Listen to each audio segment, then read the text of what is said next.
Bismillahirrahmanirrahim. Halo, assalamualaikum warahmatullahi wabarakatuh. Alhamdulillah, sahabat-sahabat GSL dimanapun Anda sedang berbahagia.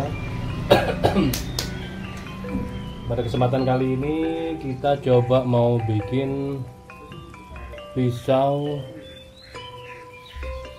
dengan handle ini, serabut kelapa.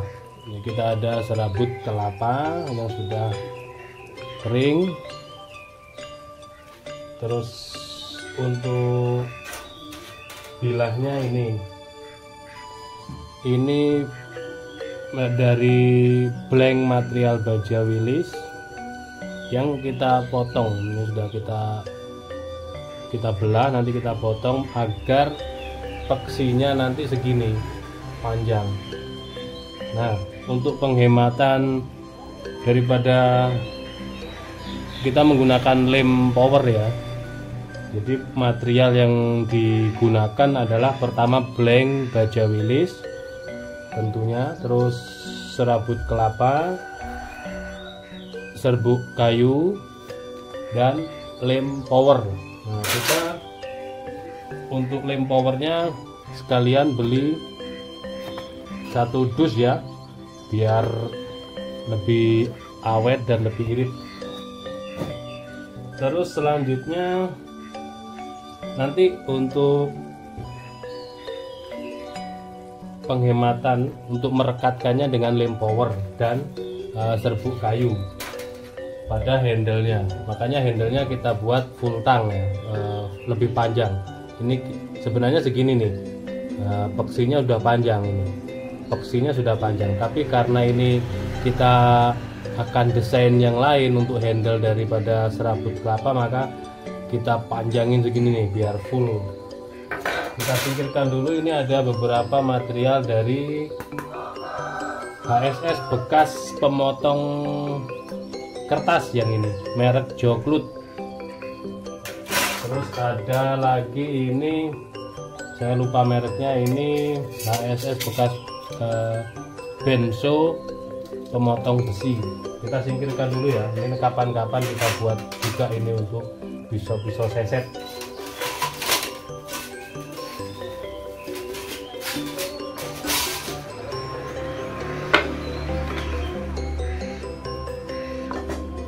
Ini kemarin sudah kita pasang handle, terus ngadat gerindanya, jadi ini pending dulu. Ini blank-blank bakal sotokan juga untuk pisau dan golok sembelih.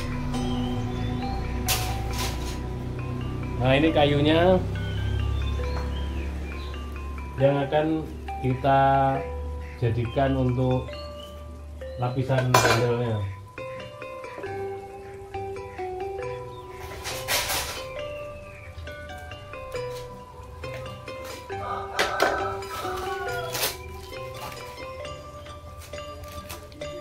Nah, rencananya nanti itu awalnya kita lapisi dulu biar tidak boros pada pemakaian lem powernya. Jadi ini kita jepit di sini, lalu setelah kita lem power merekat, lalu kita bentuk handlenya dan kita gulung dengan menggunakan serabut kelapa serta bubuk kayu yang kekuatannya menggunakan lem power. Langsung saja kita proses. Ini kita potong dulu.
Bye.